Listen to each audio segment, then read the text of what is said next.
após declarado o que Deus é, todo-poderoso, ontem nós falamos isso na EBD, não foi? No tempo a gente falou, né? E na leitura permitia isso. Deus, ele é Deus todo-poderoso. Nós cremos nisso? Amém. Ele é o Deus santo, todo-poderoso, o Criador da minha vida e da sua vida, e é o Deus que rege ainda todas as coisas. Esse mundo caótico, Deus está no controle. E é esse Deus que nós estamos aqui a ouvir mais hoje. O que vocês têm achado das lições da nossa escola bíblica? Das leituras que temos feito? Grandes, né? Leituras extensas? Né, irmão? Também acho. Precisa da ajuda do comentarista, né? A gente lê só lendo a palavra. Só lendo, às vezes a gente precisa de algo. Aí vem o autor da lição, pastor Fábio, usando umas palavras. Ontem ele usou 2 palavras incólume, nem me lembro mais. Muito difícil. Falei, vamos pesquisar lá na internet, no site do Sinônimos, para saber o que significa. Aí a gente chega no entendimento. Mas o que isso quer dizer? Que a palavra ela está acessível a todos nós, né? E que Deus, através do Espírito Santo, ele nos capacita para entender. Então, hoje, obrigada, tá? Vai com Deus. Hoje eu quero convidar aqui o pastor Jonatas, nosso pastor que tem aí substituído, digamos assim, o pastor Assis, mas ele é o nosso professor de escola bíblica, ele é o vice-presidente da nossa igreja, e irá nos ministrar hoje sobre o profeta Isaías. Que Deus te abençoe. E aí, gente, boa noite. Olha, quando a Carol perguntou, o que vocês têm achado?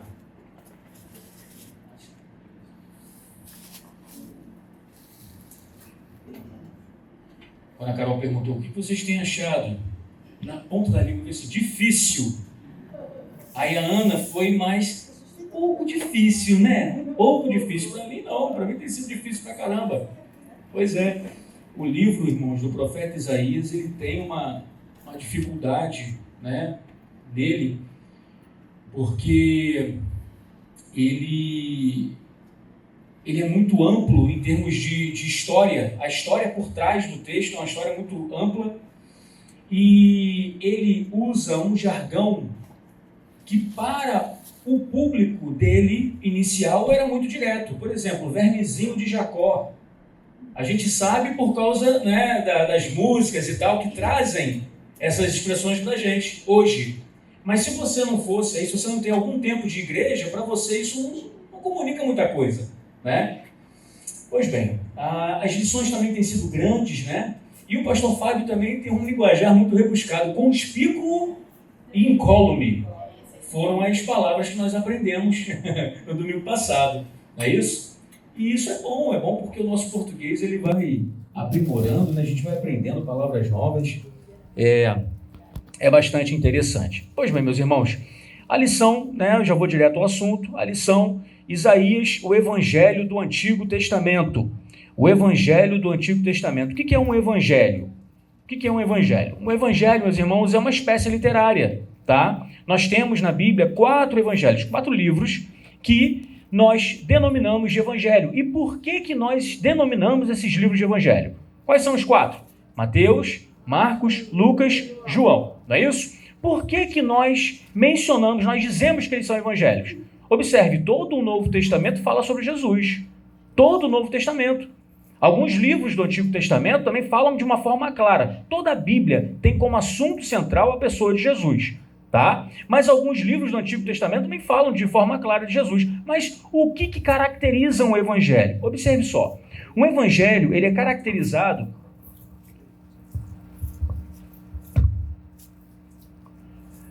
por narrar o nascimento, vida, evangelho. Nascimento, ministério,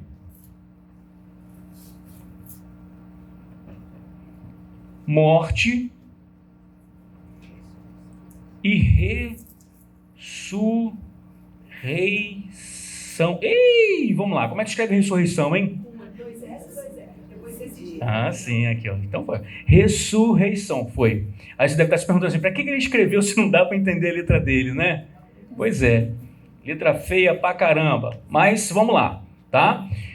Nascimento, ministério, morte e ressurreição de Jesus. É isso que caracteriza um evangelho. Por que então que o pastor Fábio colocou, e não foi só o pastor Fábio, né? Muitos teólogos dizem que o livro do profeta Isaías é um evangelho no Antigo Testamento. Porque narra o nascimento de Jesus. Eis que a virgem conceberá e dará à luz um filho, e o seu nome será Emanuel. Não está escrito lá em Isaías? Está escrito lá. Fala sobre o ministério de Jesus. Aliás, o texto de ontem à noite, né? Da mensagem de domingo à noite, falava sobre tudo isso também.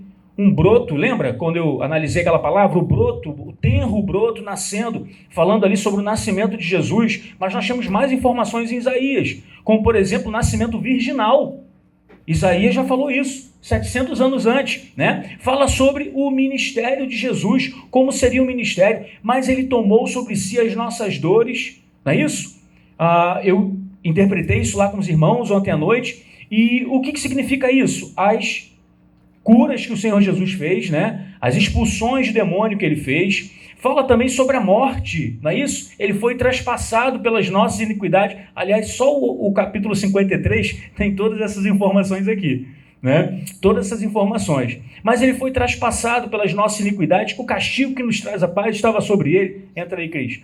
Estava sobre ele, e pelas suas pisaduras nós fomos sarados. E fala também sobre a ressurreição de Jesus, né? Então, por isso que nós chamamos o livro do profeta Isaías de o Evangelho do Antigo Testamento, tá?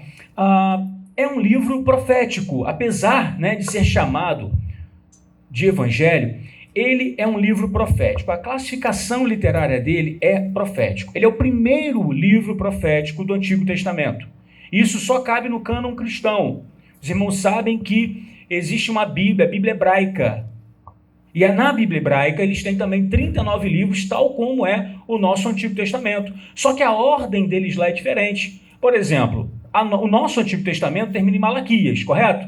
O Antigo Testamento deles termina em 2 Crônicas. Tá? A ordem é diferente. Tá? A classificação literária também é um pouco diferente.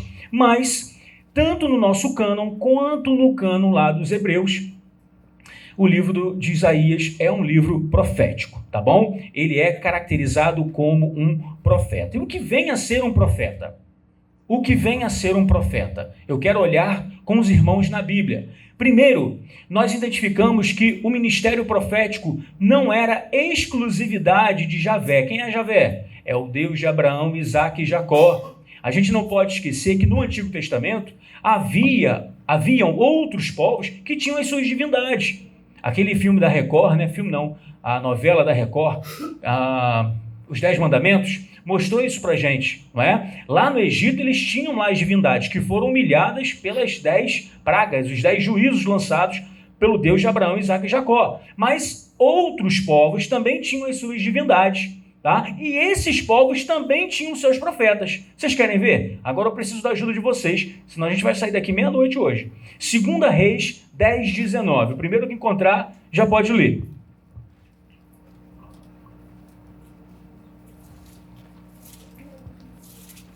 2 Reis 10, 19. Rapidinho. Levou consigo os líderes dos batalhões de 100 cários, os guardas e todo o povo, e juntos conduziram o rei do templo ao palácio. Acho que o irmão está lendo 11. Estou lendo 11, Vamos lá. Pelo que chamei-lhe agora todos os profetas de Baal. Olha só, profetas de Baal, vai.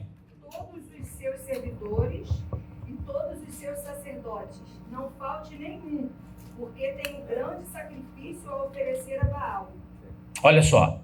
Então, Elias está ali chamando para o duelo, chamando para o fight, né? Para falar uma linguagem mais moderna, chamando para a briga os profetas de Baal. Então, essa divindade para nós não existe, tá, irmãos? Para nós é diabo. É o diabo que se manifesta de algumas formas diferentes, porque não existe um outro Deus a não ser o Senhor, tá? Mas aqueles povos, eles tinham essa cultura e então Elias chama lá para a briga e fala, ó, vamos lá, pode chamar os seus profetas aí, né? Então Baal também tinha profetas. O profetismo, entra aí, Lebrão, o profetismo não era uma exclusividade de Israel, tá? O profetismo era uma manifestação religiosa de todos os povos, tá bom? Agora, vamos ver quem é o profeta segundo a Bíblia, tá? Vamos lá, Deuteronômio 34, de 10 a 12. 34, de 10 a 12. Deuteronômio 34, 10 a 12. A gente vai sair daqui meia-noite, hein? Nunca mais se levantou em Israel profeta algum como Moisés, com quem o Senhor houvesse tratado face a face. Olha.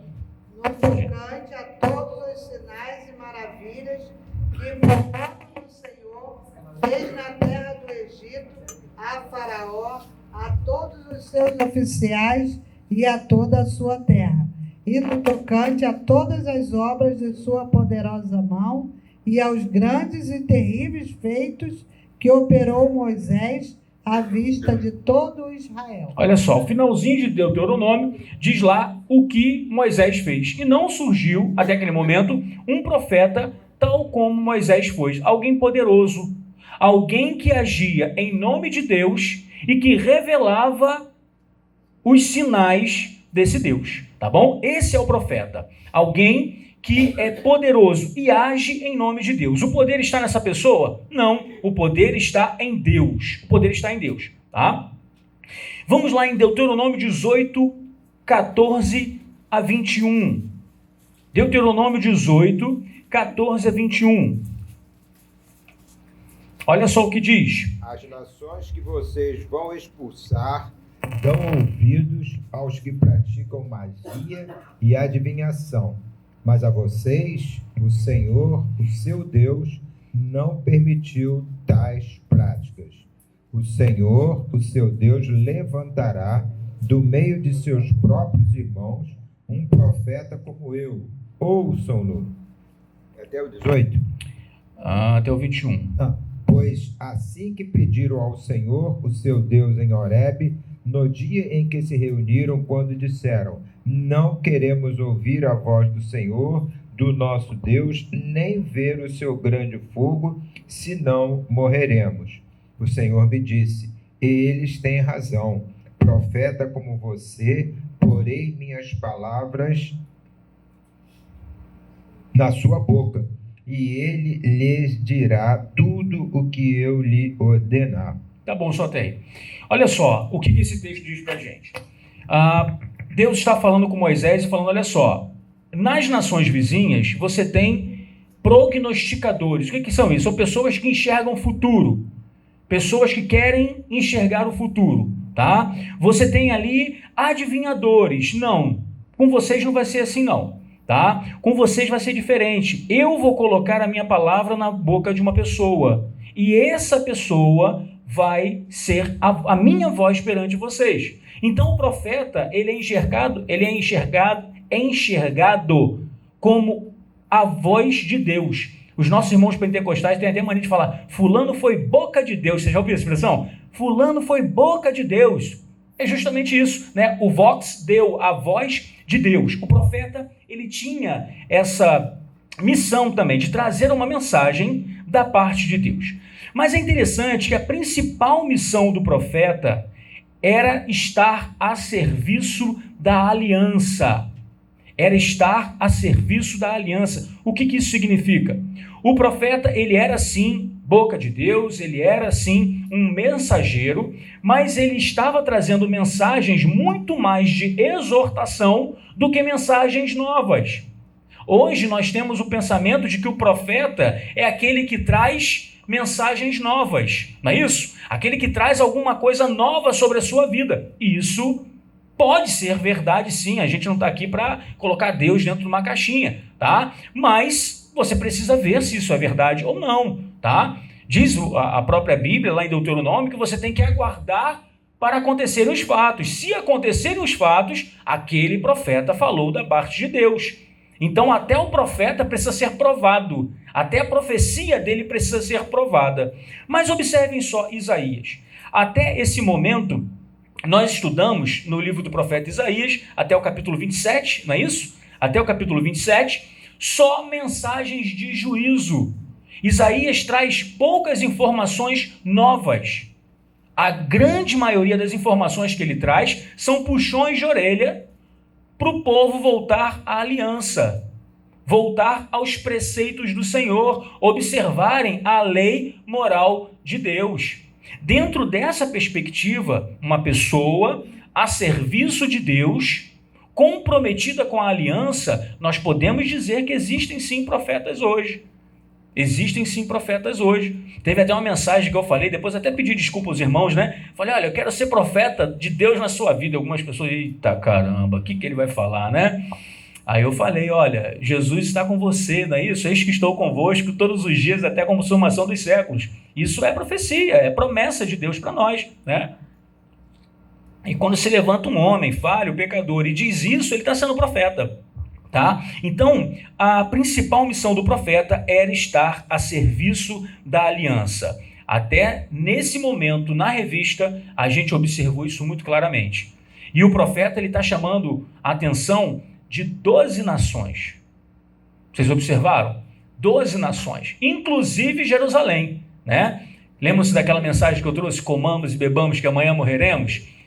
Deus estava chamando a atenção do seu próprio povo. Olha só, o mundo está indo de mal a pior e vocês estão aí gozando a vida, né, como se não houvesse amanhã.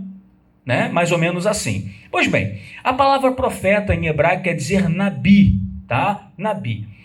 Essa palavra não se sabe se está no ativo ou no passivo. E quer dizer chama. Tá? Não se sabe se a palavra quer dizer chamado ou aquele que chama.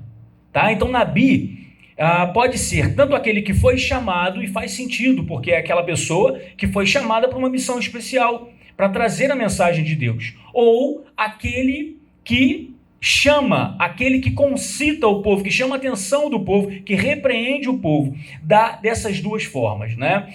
A Bíblia também trata do profeta como homem de Deus, profeta como vidente. Também existe lá em 2 Samuel essa expressão como vidente, não se escandalizem com isso, que não quer dizer, tá, que seja lá um adivinhador, né, uma pitonisa. Tem essa expressão também da Bíblia, né? Vocês lembram lá do caso da pitonisa de Endor, aquela cidade, Endor, né, que Saul chega até ela e pede para fazer surgir a Samuel. Lembram-se disso? Dessa passagem? Passagem difícil pra caramba de interpretar, né? Não se trata disso, tá bom? O vidente é aquele que era o profeta, que recebia uma mensagem de Deus e que pronunciava essa mensagem, tá bom? O gênero literário, meus irmãos, de Isaías, ele é diversificado. Eu já disse aqui para os irmãos que ele é considerado o evangelho do Antigo Testamento, mas o gênero literário dele não é evangelho. O gênero literário a que ele se encaixa é profeta, tá bom? É um livro profético. Pois bem, mas no corpo do livro do profeta Isaías, nós temos diversos gêneros literários.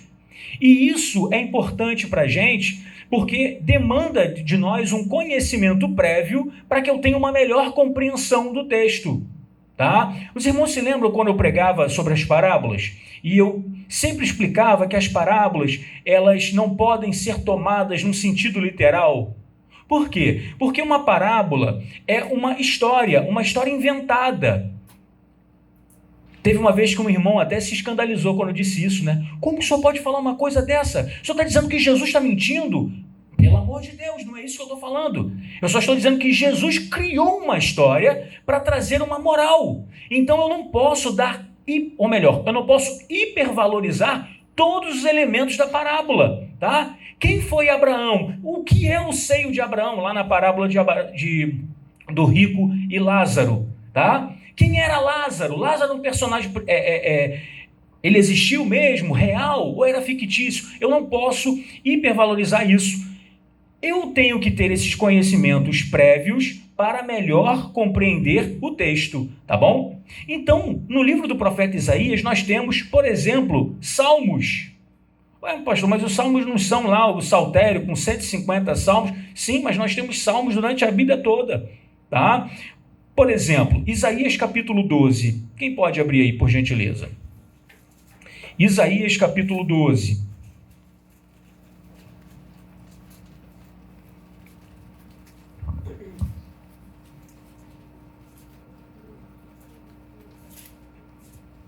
É um salmo. Orarás naquele dia, graças te dou, ó Senhor, porque ainda que tiraste contra mim, a tua ira se retirou e tu me consolas.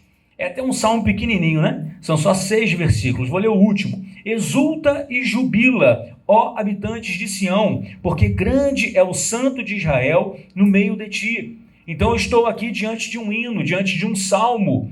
E eu tenho que entender que um hino, um salmo, ele existe para o hebraísta, né? Para quem escreveu o salmo, melhor dizendo, uma liberdade poética que existiria aqui na nossa poesia. Tá? Por exemplo, eu posso escrever uma poesia dizendo que as árvores falam. Vocês estão entendendo? Eu tenho liberdade poética para isso. E a poesia, o hino, o salmo dos hebreus, ele também tinha essa liberdade. Então eu não posso hipervalorizar os elementos. Por exemplo, ontem nós analisamos o capítulo 53 de Isaías na mensagem, que é um salmo, que é um hino, um cântico do servo. Vocês lembram? Ou nessa parte vocês dormiram da mensagem? Hein? É um cântico do servo, tá? É um hino. Só que eu fiz uma coisa que talvez ali para um intérprete da Bíblia, né, um exegeta, olha que nome feio, né? Exegeta. Um exegeta não ia gostar muito daquilo que eu fiz. Por quê? Eu peguei as palavras. Porque ao meu coração falou fortemente a raiz de cada palavra lá no hebraico, o broto, né? A pisadura. E num hino, num salmo, não seria muito correto você pegar a literalidade das palavras, tá? Por quê? Algumas palavras podem trazer ali um sentido figurado. Tem um Salmo 137 que algumas pessoas até se chocam. No final dele diz assim, ó Babilônia, bem-aventurado aquele que pegar os teus filhos e dar com eles nas pedras. Depois vocês vão lá ver, tá? Salmo 137, na partezinha final dele. Feliz é aquele que der com seus filhos. Mas por que o salmista está falando aquilo? Ele está expondo toda a raiva dele. Em que momento que ele escreveu aquilo? Ele escreveu aquele momento, aquele salmo, num momento, retratando um momento em que o país dele estava cercado e que as pessoas que se rendiam, que iam para fora, sabe o que os inimigos faziam? Empalavam ela. Você sabe o que é empalar? Introduziam uma lança no ânus e a lança saía pela boca e jogavam de volta para dentro da cidade, para a carne apodrecer lá dentro. Vocês estão entendendo? Então o salmista ali põe o coração dele no salmo, sabe? Bem-aventurado aquele que destruiu os teus filhos. E eu hoje, ao ler esse Salmo 137, posso tomar como literal isso? É justo esse sentimento de vingança? Não. O que eu tenho que extrair dali? Que o salmista estava sendo sincero na oração dele. Sincero na oração dele. O que tinha naquele momento era aquela amargura no coração e ele expôs aquela amargura de coração diante do Senhor, tá? Então o salmo, eu não posso hipervalorizar o significado de cada palavra, tá? Pode ser que em determinado momento, como aconteceu ontem, o significado da palavra traga algum conteúdo devocional para mim. Mas eu não posso fazer isso em todo e qualquer salmo. E eu preciso ter essa informação previamente, tá? E a dificuldade no livro do profeta Isaías é você identificar que você está diante de um salmo. Por exemplo, no capítulo 12, se os irmãos estiverem com a Bíblia aberta aí, a minha versão é Almeida Revista e Atualizada. Já no título do salmo...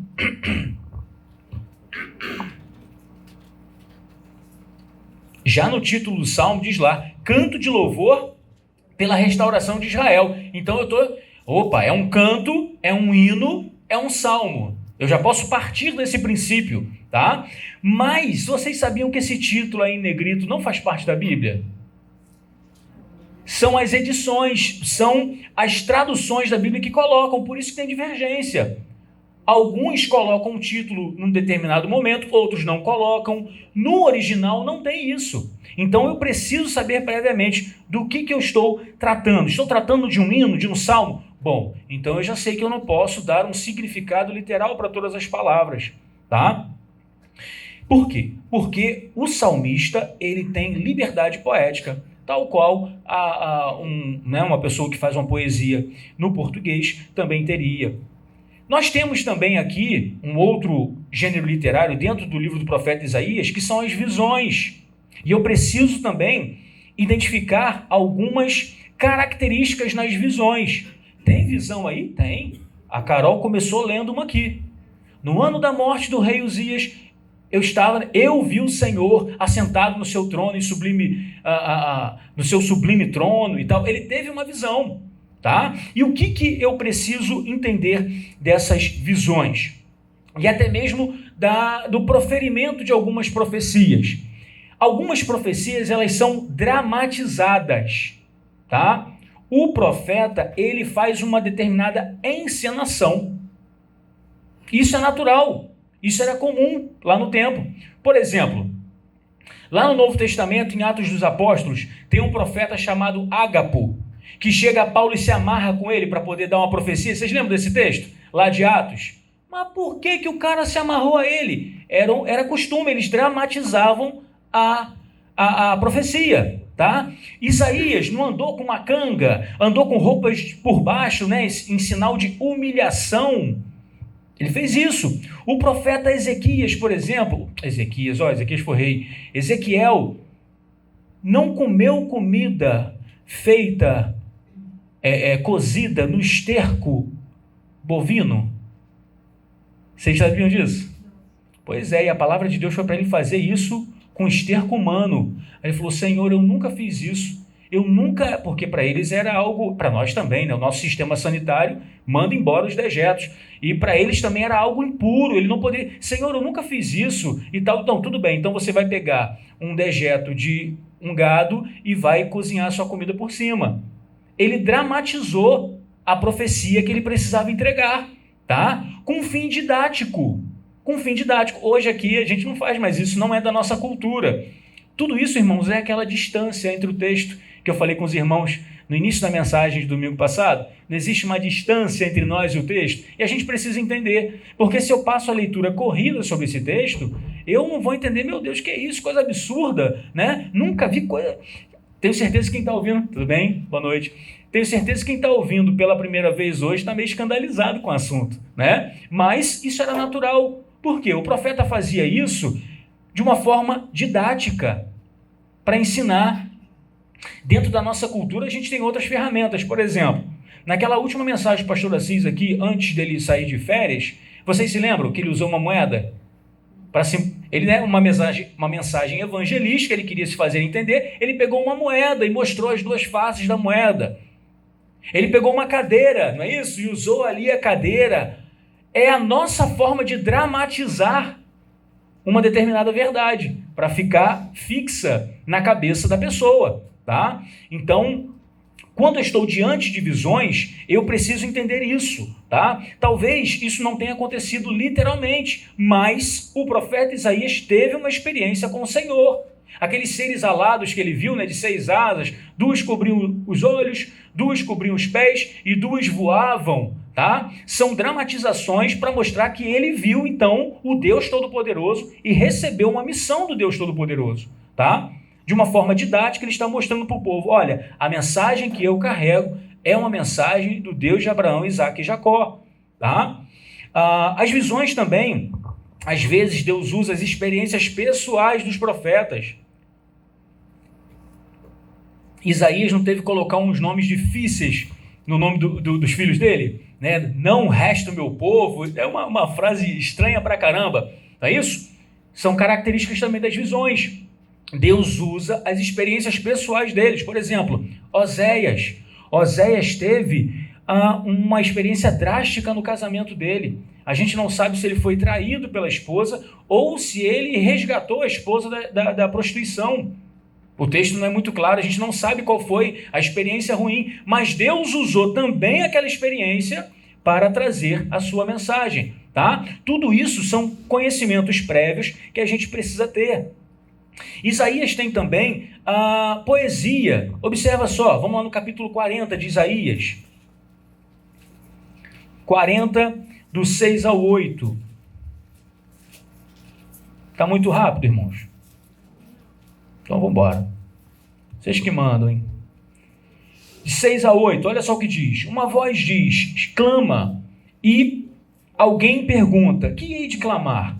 Toda a carne é erva, e toda a sua glória como a flor da erva. Seca-se a erva e caem as flores, soprando nelas o hálito do Senhor. Na verdade, o povo é erva. Seca-se a erva e cai a sua flor, mas a palavra do nosso Deus permanece eternamente. Esse versículo todo mundo conhece, né? Ele está aqui numa descrição poética.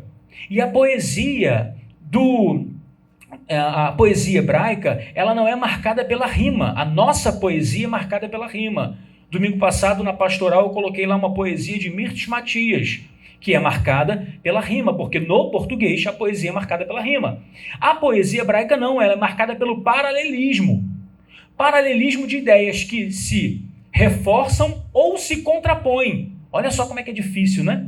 Até a literatura hebraica é mais difícil do que a nossa. Então, você pega, por exemplo, um salmo em que tem poesia e você vê ideias que se repetem. Vocês já observaram isso nos salmos? Ideias que se repetem. Aqui também. A erva cai, a flor murcha. Essa ideia é repetida aqui no texto. Por quê? Porque a poesia hebraica ela é marcada pelo paralelismo. Conhecimento prévio que a gente precisa ter também. Narrativa histórica. Nós também temos narrativa histórica em Isaías. Observa só aí. Isaías 36, de 1 a 3. No ano 14º do rei Ezequias, subiu Senaqueribe, rei da Síria, contra todas as cidades fortificadas de Judá e as tomou. O rei da Síria enviou Rabsaqué de Laquis a Jerusalém ao rei Ezequias com grande exército. Parou ele na extremidade do aqueduto do açude superior, junto ao caminho do campo do lavadeiro. Então saíram encontrar-se com ele Eliaquim, filho de Ilquias, o mordomo, Sebna, o escrivão, e Joá, filho de Asaf, o cronista. Nós temos aqui uma narrativa histórica. E a narrativa histórica não traz, de imediato, nenhum conteúdo devocional. Ela apenas está narrando um fato. Por que eu estou dizendo isso? Por exemplo, lá no livro de Juízes, conta lá a história de um pai que matou a filha, que prometeu que se vencesse, ele ofereceria em holocausto a primeira coisa que saísse da casa dele. Vocês lembram dessa passagem? Mas caramba, será que Deus aceitou aquele sacrifício? Eu não preciso nem perguntar, eu já sei que Deus não aceitou aquele sacrifício. Mas não está na Bíblia, pastor? Sim, é um texto narrativo. O texto não está dizendo que aquilo ali foi correto. O texto está apenas narrando o que aconteceu. Eu é que vou ter que interpretar. Eu é que vou ter que dizer se a conduta dele... Jefté, né? Foi Jefté?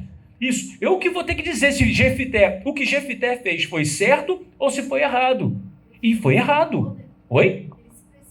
Se precipitou. E outra coisa, Deus não aceita sacrifício humano. O único sacrifício humano que Deus aceitou foi Jesus. Quando ele pede Isaac a Abraão, ele não providencia lá um cordeiro? Por quê? Porque ele não aceitaria aquele sacrifício. Ele só queria testar, provar a fé de Abraão. Pois bem, nós temos que ter esse conhecimento prévio. Quando estamos diante de uma narrativa, ele não está dizendo aqui quem está certo, quem está errado, ele apenas está narrando. E temos também parábola em Isaías. Olha só como é que é rico, né? O texto de Isaías. Vamos lá, Isaías capítulo 5, de 1 a 3. Isaías 5, de 1 a 3, só para exemplificar uma parábola aqui em Isaías. Na minha versão, lá no título já está dizendo a parábola da vinha má. Não sei na sua, mas na minha versão está assim, né? Agora, cantarei ao meu amado um cântico do meu amado a respeito de sua vinha. O desavisado, né? Aquela pessoa que não sabe, vai achar que está diante de um hino, né? Eu cantarei, não é isso? É um salmo. Mas não é uma parábola, olha só. O meu amado teve uma vinha num outeiro fertilíssimo. Sachou-a, limpou-a das pedras e a plantou de vides escolhidas. E edificou no meio dela uma torre e também abriu um lagar. Ele esperava que desse uvas boas, mas deu uvas bravas.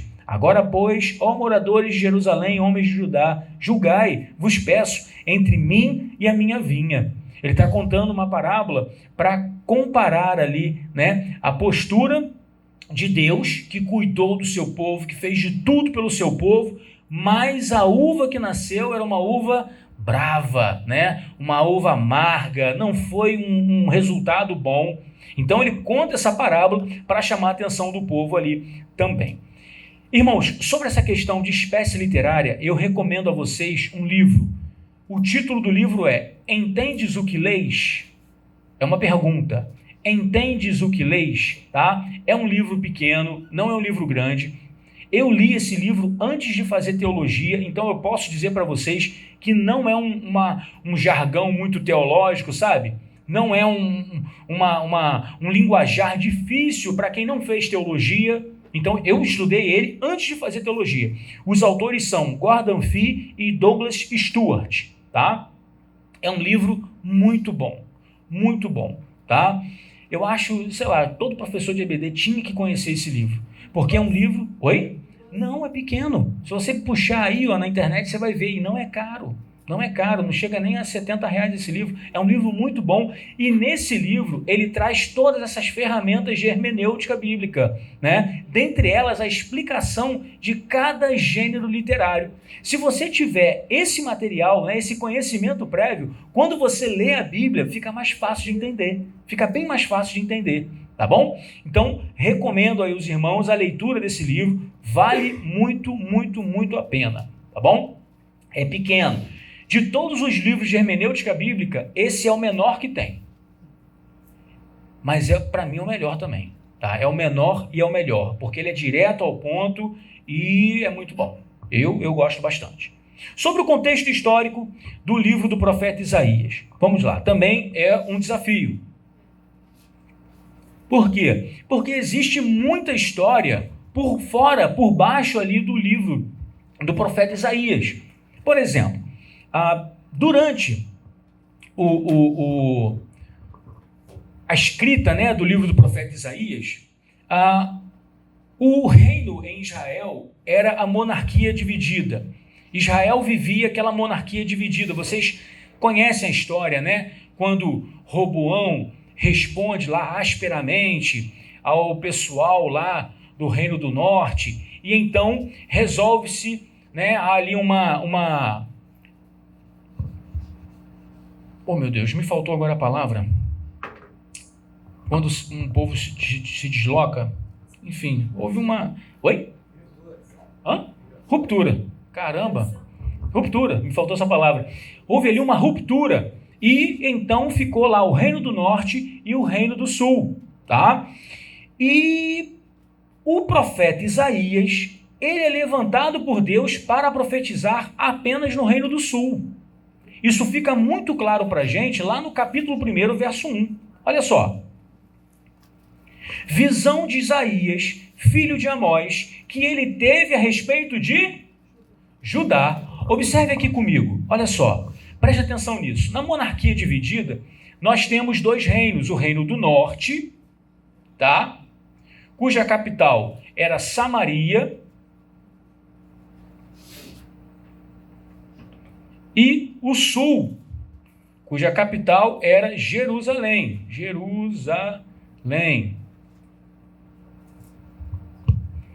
Inicialmente era uma outra cidade, depois ficou sendo Samaria, tá? Eu esqueci agora o nome da cidade inicial, que era a capital do Reino do Norte.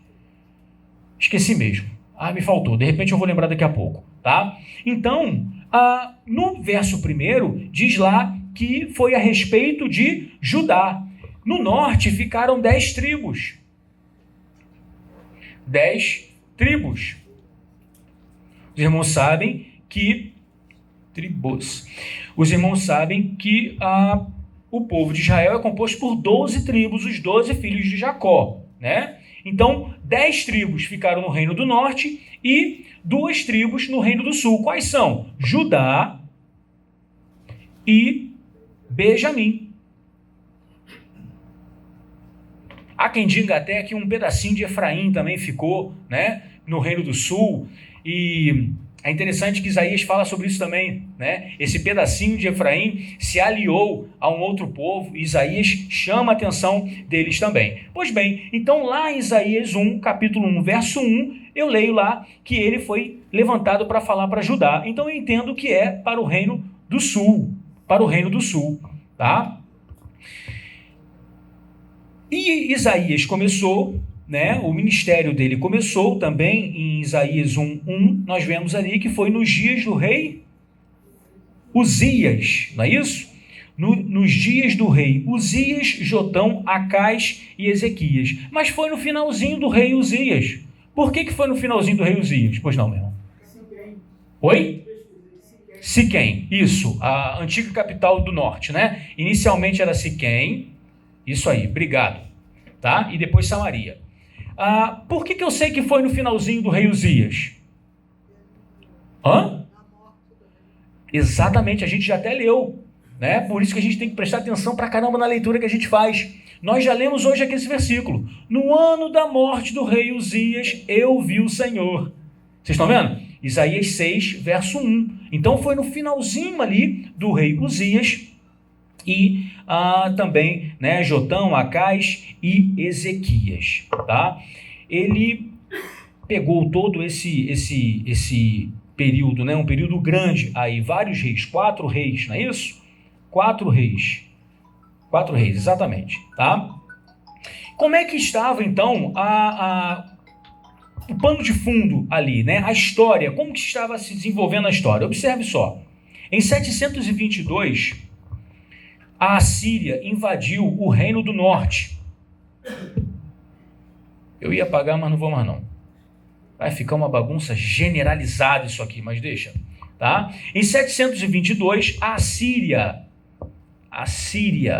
invadiu o reino do norte, tá? Invadiu. E vamos lá, vamos identificar isso na Bíblia. Isso também está na Bíblia. 2 Reis 17, de 3 a 6. Primeiro que achar, pode ler. 2 Reis 17, de 3 a 6. Contra ele subiu Salmaneser, rei da Síria.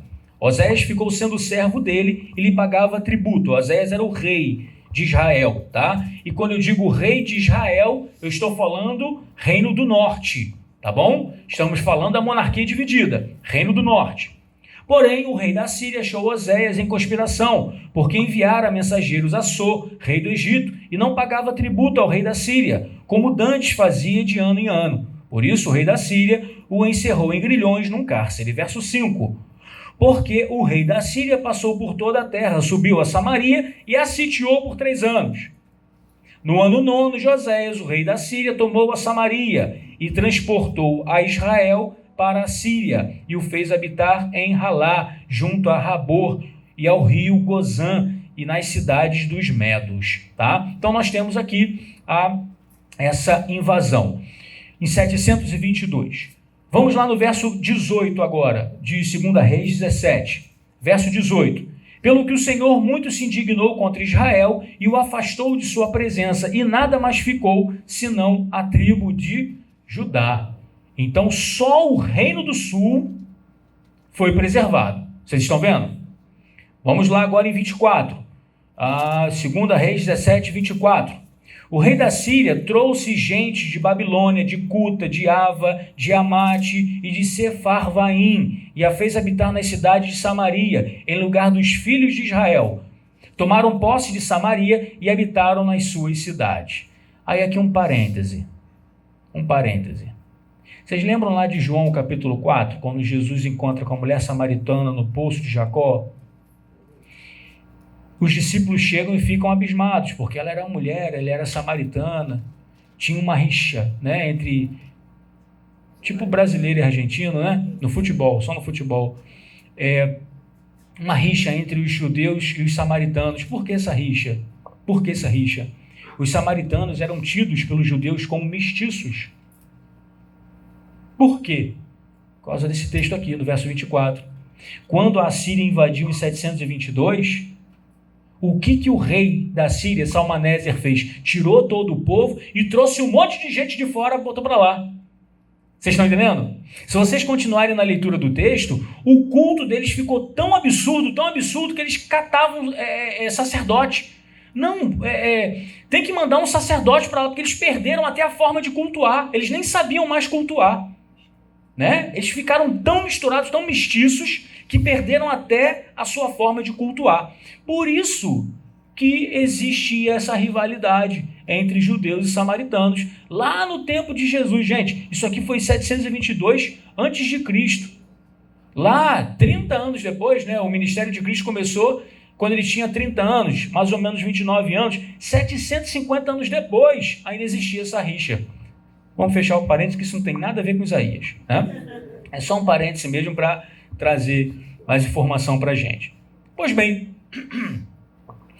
a Assíria era um império que crescia, que avançava, dominava povos, né? E dominou ali o Reino do Norte. A visão espiritual que nós temos e que a Bíblia fala que o Reino do Norte sofreu por causa da sua desobediência. Os irmãos se lembram quando nós estudamos o livro dos reis? Vocês lembram dessa revista DBD? Em que o Reino do Norte foi marcado pela desobediência?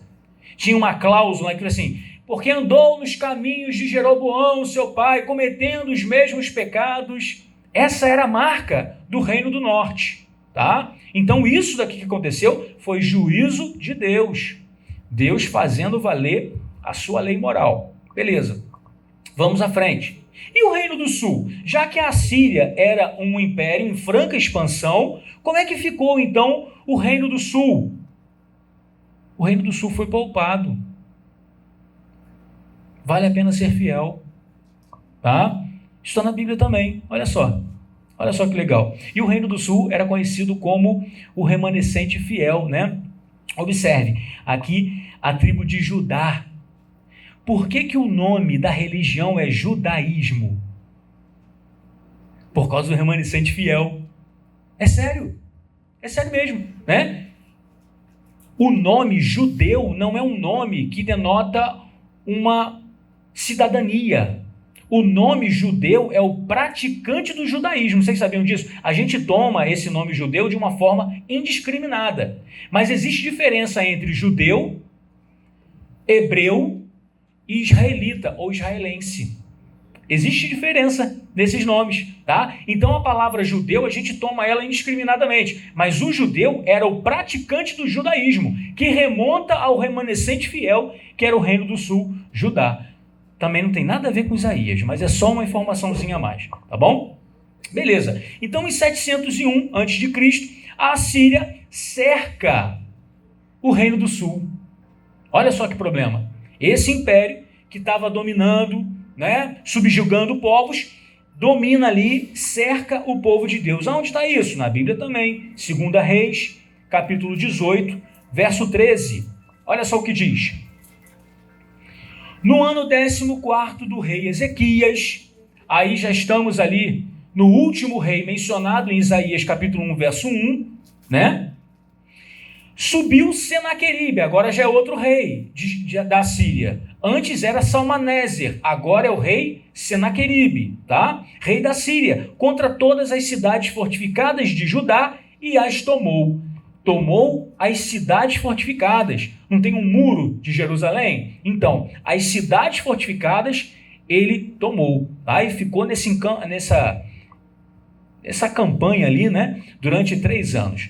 2 Reis 19, de 4 a 7.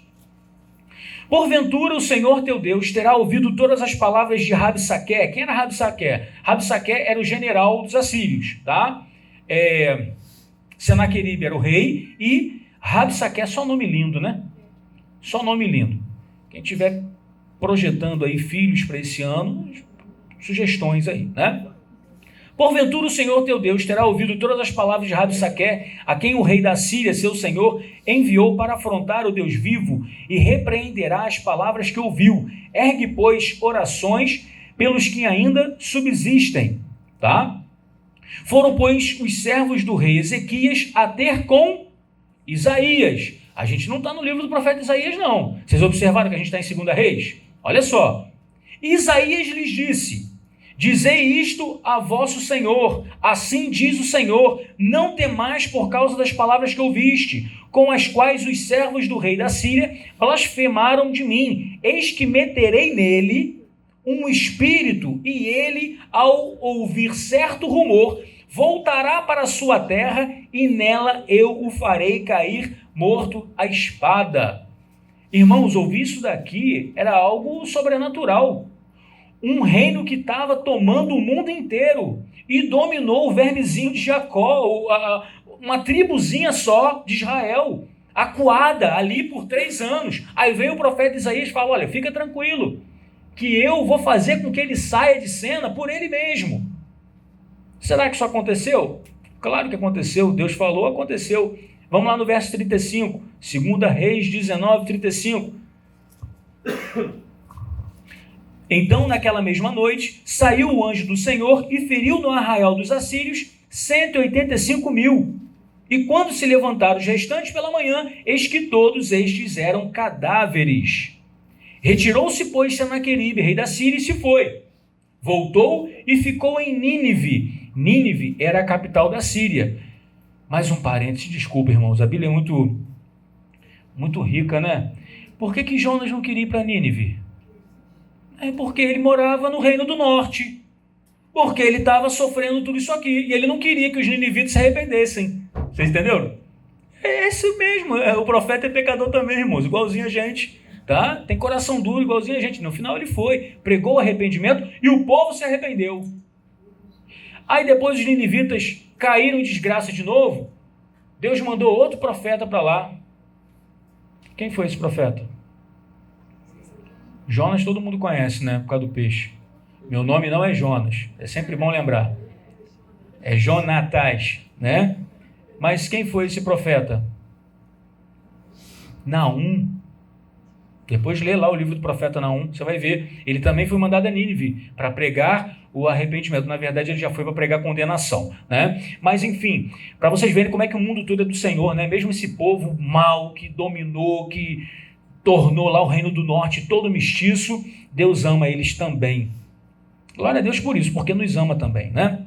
Pois bem, verso 36. Retirou-se, pois, Senaqueribe, rei da Síria, e se foi. Voltou e ficou em Nínive. Sucedeu que, estando ele a adorar na casa de Nisroque, seu Deus, Adramaleque e Sarezer, outros nomes lindos aí, né? Seus filhos, o feriram a espada. Ele morreu na mão dos filhos dele. Olha só. E fugiram para a terra de Ararate. E Esar-Adom, seu filho, reinou em seu lugar. Deus fez cumprir, protegeu o reino do sul. O vermezinho de Jacó, pequenininho, né? Pequenininho. Deus fez valer ali a sua palavra. Mas o reino do sul também desobedeceu, tá? E então, em 586, a Babilônia, ela veio dominando o mundo, era um outro império dominando todo o mundo e dominou também o reino do sul. Isso também está na Bíblia, 2 Reis, capítulo 25, verso 8. 25, verso 8. No 7º dia do 5º mês do ano 19º de Nabucodonosor, rei da Babilônia, Nebuzaradã, tá certo? Chefe da guarda e servidor do rei da Babilônia, veio a Jerusalém e queimou a casa do Senhor e a casa do rei, como também todas as casas de Jerusalém. Também entregou às chamas todos os edifícios importantes. Então, esse rei da Babilônia, né? Ele foi avançando e dominou também o reino do sul. E vocês vão ver que eles não eram tão fiéis assim também não, tá? Isso daqui foi juízo de Deus também por sobre eles. Mas, pastor, 586, Isaías já estava vivo. Vocês vão ver lá no finalzinho, que a gente não está nem perto do final, mas vocês vão ver que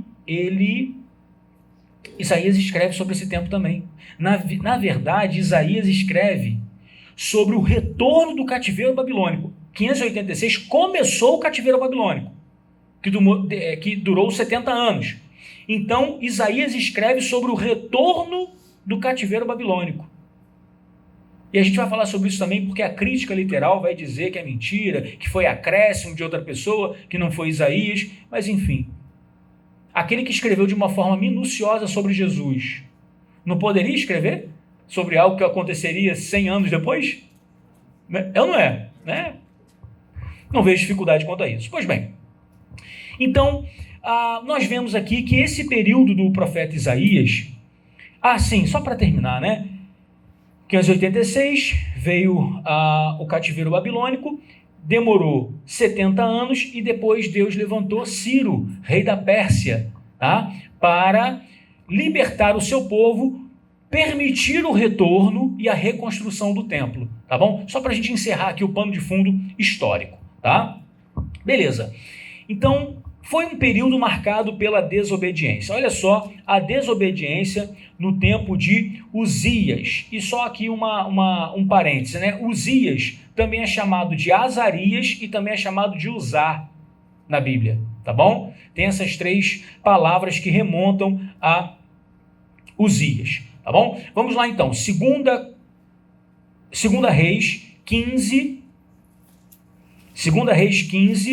1, 3 e 4. Agora eu quero mostrar para os irmãos como que foi esse momento aqui que Isaías profetizou perante o ministério desses 4 reis, né? O reinado desses 4 reis. Era o reino do sul, era o remanescente fiel, mas será que eles eram tão fiéis assim? Vocês estão entendendo o que eu quero dizer? Então vamos lá. 2 Reis 15, 1. No 27º ano de Jeroboão, rei de Israel, começou a reinar Azarias, que é a mesma pessoa que Uzias, tá bom? Filho de Amazias, rei de Judá. Verso 3 agora. Ele fez o que era reto perante o Senhor, segundo tudo que fizera Amazias seu pai. Olha o verso 4 agora para estragar. Tão somente os altos não se tiraram. Esses altos, irmãos, eram lugares que eles faziam para oferecer holocausto, fora do templo, sabe? Na contramão daquilo que Deus mandou. Então havia ali uma concessão da parte de Uzias, né? Esse remanescente fiel não era tão fiel assim, tá? No tempo do rei Jotão, o rei que sucedeu, filho de Uzias, né? 2 Reis 15, 32. 2 Reis 15, 32. No ano segundo de Peca, filho de Remalias, rei de Israel, começou a reinar Jotão, filho de Uzias, rei de Judá. Verso 34. Fez o que era reto perante o Senhor, e em tudo procedeu segundo fizera Uzias seu pai. Verso 35. Tão somente os altos não se tiraram. O povo ainda sacrificava e queimava incenso nos altos. Ele edificou a porta de cima da casa do Senhor. Então o povo continuava oferecendo sacrifícios, né, em outros lugares. O rei seguinte, rei Acais, 2 Reis 16, de 1 a 4. Quem pode ler para mim? No 17º ano de Peca, filho de Remalias, começou a reinar Acais, filho de Jotão, rei de Judá. Tinha Acais 20 anos de idade quando começou a reinar, e reinou 16 anos em Jerusalém. Não fez o que era reto perante o Senhor seu Deus, como Davi seu pai, porque andou no caminho dos reis de Israel e até queimou o seu filho como sacrifício, segundo as abominações dos gentios que o Senhor lançara de diante dos filhos de Israel. Também sacrificou, queimou incenso nos altos e nos outeiros, como também debaixo de toda árvore frondosa. Observaram? Também esse rei, né, pecou um pouquinho a mais, ou ele foi além, né? Mas é interessante, irmãos, a gente observar que para Deus não tem nem pecadinho nem pecadão. A gente consegue mensurar os pecados, sabe? O pecado de contar uma mentira, para a gente, é inferior a um pecado de matar uma pessoa, né? Dentro da nossa ótica. Mas para Deus, todo pecado fere a dignidade de Deus. Ele é santo, totalmente santo. Então, todo pecado afasta o homem de Deus. Tá? Também não foram fiéis, né? Rei Acais, não foi esse que nós lemos agora? Acais, beleza. Agora, por último, Ezequias. Ezequias é conhecido como um rei fiel, não é isso? Ezequias é conhecido como um rei fiel. Vamos lá, 2 Reis 18, de 1 a 5. Olha só o que diz. No terceiro ano de Oséias, filho de Elá, rei de Israel, começou a reinar Ezequias, filho de Acais, rei de Judá. Tinha 25 anos de idade quando começou a reinar e reinou 29 anos em Jerusalém. Sua mãe se chamava Abi e era filha de Zacarias. Fez ele o que era reto perante o Senhor, segundo tudo que fizera Davi seu pai. Removeu os altos, quebrou as colunas e deitou abaixo os postes ídolos. E fez em pedaços a serpente de bronze que Moisés fizera, porque até aquele dia os filhos de Israel lhe queimavam incenso e lhe chamavam Neustã. Vocês lembram dessa serpente de bronze? Quando eles foram feridos, né, por esse rei.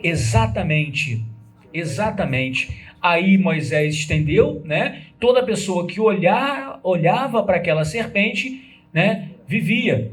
Lá no Novo Testamento, capítulo 3 de João, Jesus vai aplicar esse texto a ele, dizendo que aquela serpente era um tipo de Cristo.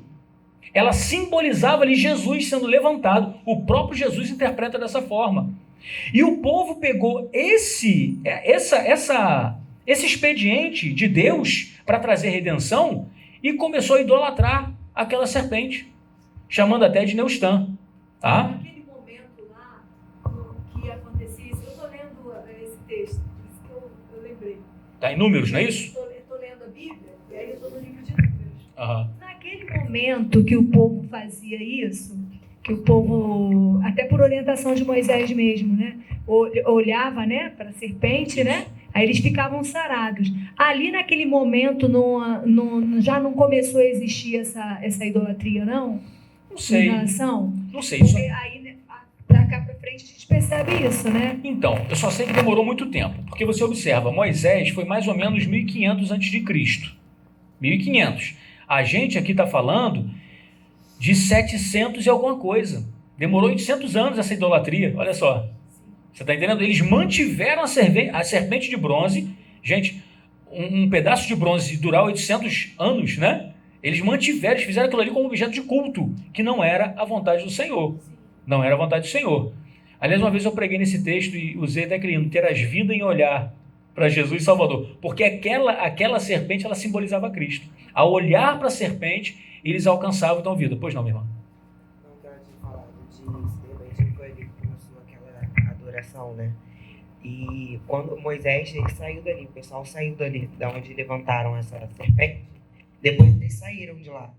Então, se teve adoração depois, foi muito tempo depois, porque eles tinham mudado de acampamento já. Sim. Mas ela era móvel, ela não era fixa, entendeu? Eles levaram, com certeza levaram. O período de Números, eles estavam no deserto. Sim, eles estavam no deserto. Né? Beleza. Então Ezequias, olha, fez uma coisa muito boa, não é isso? Verso 5, confiou no Senhor, Deus de Israel, de maneira que depois dele não houve seu semelhante entre todos os reis de Judá, nem entre os que foram antes dele. Olha só que exemplo de homem. Não é isso? Foi tudo redondinho, não foi? Só que não. Olha só. Lá no verso 21, tem uma palavra de Rabsaqué. Rabsaqué era um general dos assírios. Tá? Rabsaqué era um general dos assírios em 701. Vocês lembram que eu falei para vocês? Quando eles intentaram ali invadir o Reino do Sul. Então, Rabsaqué, ele usa essa seguinte expressão. No verso 21. Confias no Egito, esse bordão de cana esmagada, o qual, se alguém neles apoiar-se, lhe entrará pela mão e a traspassará. Assim é Faraó, rei do Egito, para com todos os que nele confiam. Será que o que Rabsaqué está falando é o seguinte, olha só, eu vou invadir vocês, e vocês estão confiando na ajuda do Egito. O Egito vai machucar vocês, porque nem o Egito pode com a gente. É isso que ele está querendo dizer. Mas será que isso é verdade? Será que Ezequias confiou no rei do Egito, de fato? Vamos lá em Isaías. Vamos agora lá no livro do profeta Isaías, capítulo 30. Verso 1. Olha só o que diz. Ai dos filhos rebeldes, diz o Senhor, que executam planos que não procedem de mim e fazem aliança sem a minha aprovação, para acrescentarem pecado sobre pecado, que descem ao Egito sem me consultar, buscam refúgio em Faraó e abrigo à sombra do Egito. Isaías está falando para eles, olha, vocês estão planejando a ajuda do Egito, mas não é isso que eu quero não. Não é isso que Deus quer para vocês não, tá? Olha lá no verso 15 agora. Porque assim diz o Senhor Deus, o Santo de Israel, em vos converterdes e em sossegardes está a vossa salvação, na tranquilidade e na confiança a vossa força, mas não o quisestes. Então, também no período do rei Ezequias, houve ali ansiedade, houve também um movimento dele para buscar auxílio. Em algum momento ali ele não confiou totalmente no Senhor, mas ele foi sensível a essa palavra de Isaías, se arrependeu, confiou no Senhor e o Senhor fez aquilo que a gente já leu. Foi lá, matou 185 mil assírios e Senaqueribe, quando voltou para Nínive, os 2 filhos dele mataram ele e o terceiro filho. E para onde que eles fugiram? Lá para Ararat. Vocês lembram de Ararat? Ararat foi onde pousou a Arca de Noé, lá em Gênesis, né? Ararat. Eles fugiram para lá e o outro filho dele foi reinar no lugar dele. Então, Ezequias, ele por um momento desobedeceu, mas depois ele se arrependeu. Aqui mais um parêntese, né? O que faz de um homem fiel não é a ausência de pecado, mas é a presença de arrependimento, né? Vamos pegar Davi. Davi não era um homem segundo o coração de Deus? O que marcou o ministério de Davi? Aquele momento dele lá com Batseba, né? Que ele mata Urias, né? E vai viver com Batseba. Mas o profeta Natan chega até ele, conta lá uma parábola, né? De um fazendeiro rico, um fazendeiro pobre, chama a atenção dele e ele se arrepende. Então, o que faz de uma pessoa fiel ao Senhor não é a ausência de pecado, mas é a presença do arrependimento, tá? Presença do arrependimento. Beleza. Teologia de Isaías. Vamos caminhar para o final, né? Olha, já são 8h35. A gente vai até que horas, Carol? Até 9? Eu não sei. Vou deixar um pedacinho lá no final para vocês, tá? Teologia de Isaías. Irmãos, em Isaías nós vemos claramente muitos atributos de Deus, muitas qualidades de Deus, tá? Quando a gente estuda teologia, a gente quer saber quem é Deus, não é isso? A teologia é o ramo da ciência humana que quer enxergar Deus, que quer conhecer a Deus. Então, em Isaías nós vemos muitos atributos, por exemplo, a santidade. Foi o texto que Carol iniciou aqui no nosso estudo, não é isso? Os anjos estavam lá, os seres alados, 6 asas e tal, e cantavam Santo, Santo, Santo. Por que esse triplo santo? Exatamente. No hebraico não tem um superlativo sintético que tem no português, santíssimo. Hiper santo seria. Então, para dizer santíssimo, eles repetiam 3 vezes a palavra santo, santo, santo. Isso porque o 3, dentro da cabala judaica, ele simboliza completude, a perfeição, né? No sentido de completude, tá? Então, repetir 3 vezes santo quer dizer aquele que é totalmente santo. Ninguém é santo como ele. Ele é santíssimo, tá? Então, pois não. Sim, sim. É um reforço da palavra, né? Exatamente. Né? Então, nós temos ali a santidade de Deus muito evidente. Nós temos a soberania de Deus muito evidente. Vamos lá, em Isaías 40, verso 15. Se você veio para cá com preguiça de abrir a Bíblia, você se deu mal. Porque a gente está fazendo isso demais aqui, não está não? Isso é muito bom, não é não? Isaías 40,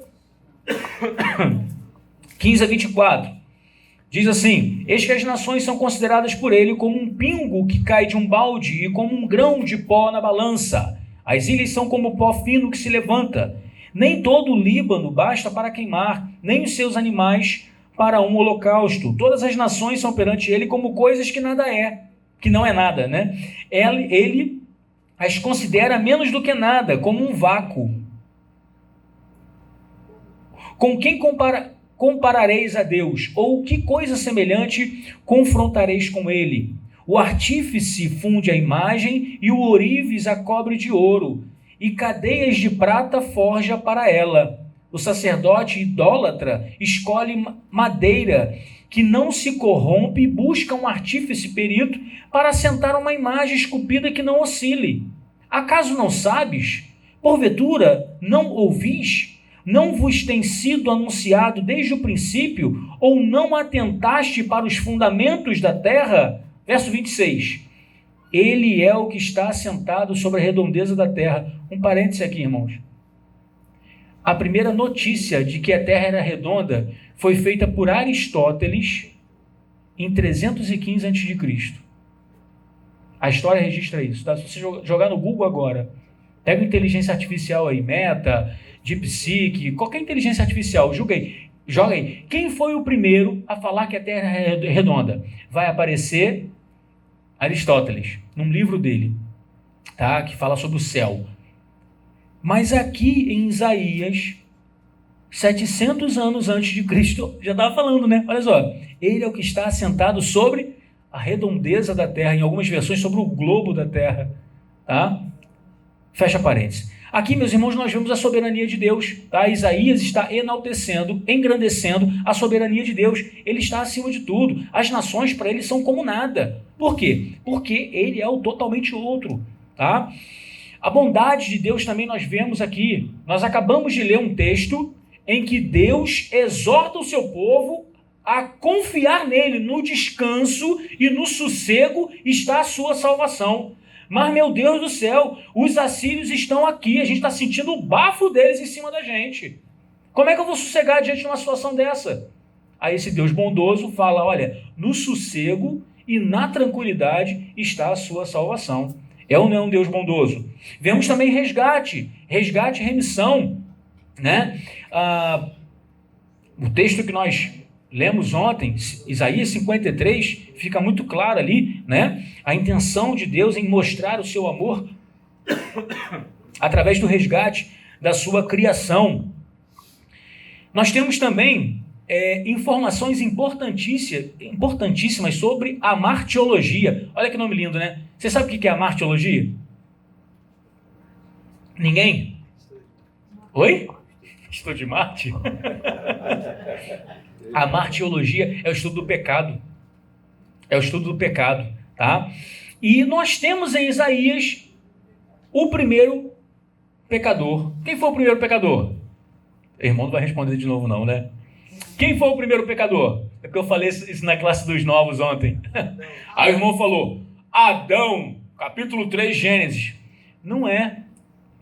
Capítulo 3 de Gênesis traz o início do pecado na história humana, mas o pecado iniciou na eternidade. E Isaías traz essa informação para a gente. Isaías 14, 12. Quem pode abrir e ler para mim? Isaías 14, 12. Como caíste do céu, ó estrela da manhã, filho da alva, como foste lançado por terra, tu que deliberavas as nações, debilitavas as nações. Esse texto se aplica diretamente aqui à Babilônia, mas faz referência também a Satanás, aquele que caiu do céu. E aqui fala o quê? Estrela da manhã. Estrela da manhã, no latim, é Luciferium. Então, Lúcifer não é o nome de Satanás. E Satanás quer dizer acusador também. Lá no Novo Testamento, Apocalipse, tem uma referência a Jesus como a estrela da manhã.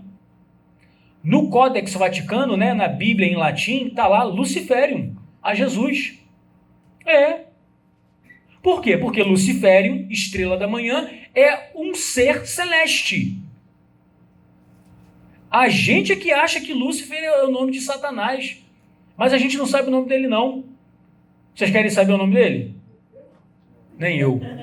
Que bom. Porque a gente não sabe mesmo, né? A Bíblia não menciona. Aquela música até daquela cantora, a gente acha És que a ela nossa é estrela da manhã. Não, sei não. Não? Aquela música daquela cantora que fala a minha sorte grande é você cair do céu. Ah, tá. Entendeu? É. Minha paixão verdadeira. Tem alguém que já pensou? Não sei, cogitou que podia ser É. coisa relacionada até a outras coisas. É isso aí. A gente imagina. Pois é bem provável, né? Mas, vocês estão entendendo? Então, estrela da manhã é uma referência a um ser celeste.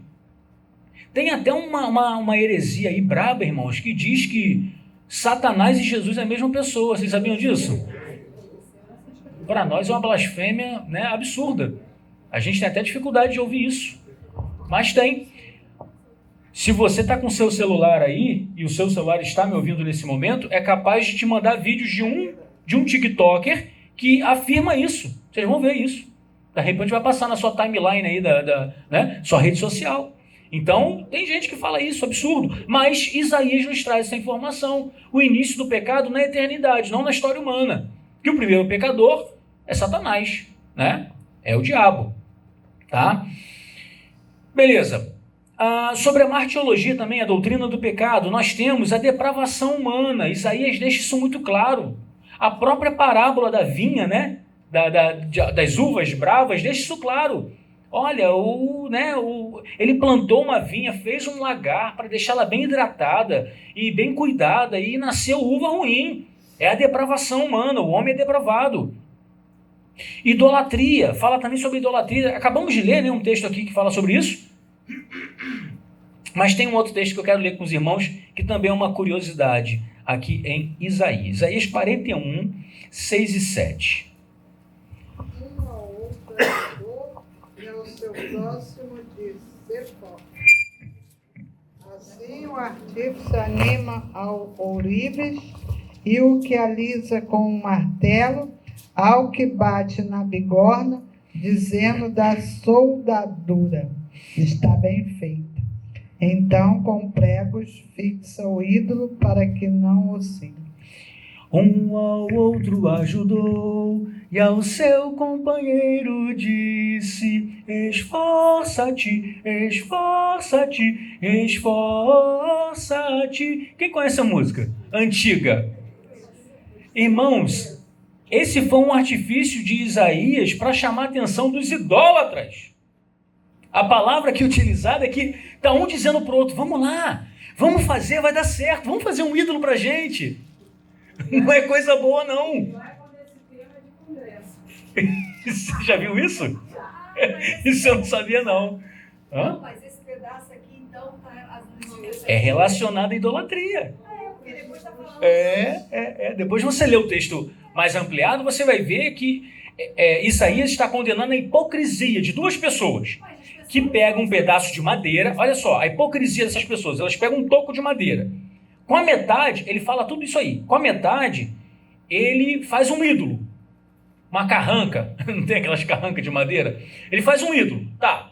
Com a outra metade, ele corta bem picadinho e faz um fogo, faz uma lareira para ele. Aí ele se aquece na lareira e vira para o ídolo que ele acabou de construir. Muito obrigado, meu ídolo, pelo fogo que você fez. Isaías fala isso. E essas duas pessoas que trabalham juntos falam, esforça-te, vamos lá, eu vou te ajudar, vai dar certo. É nesse sentido. É nesse sentido. Só uma curiosidade, tá? E Isaías fala, né, sobre a depravação. E nesse caso aqui ele está falando, está condenando a idolatria. Nós temos também, irmãos, ainda sobre a teologia de Isaías, nós temos muita cristologia, né, estudo de Cristo. O texto de ontem mesmo, Isaías 53, para mim é o texto que mais claramente fala de Cristo na Bíblia. É o texto mais completo, são 12 versículos apenas. É o texto mais completo que fala de Cristo. E isso 700 anos antes de Jesus nascer, tá?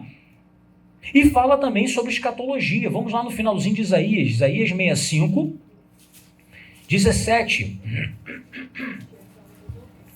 Pois eis que eu crio novos céus e nova terra, e não haverá lembrança das coisas passadas, jamais haverá memória delas. Olha só, Isaías falando sobre a restauração de todas as coisas, quando Jesus Cristo voltará, falando de coisas aqui que a gente nem viveu ainda, tá? Está tratando de Apocalipse.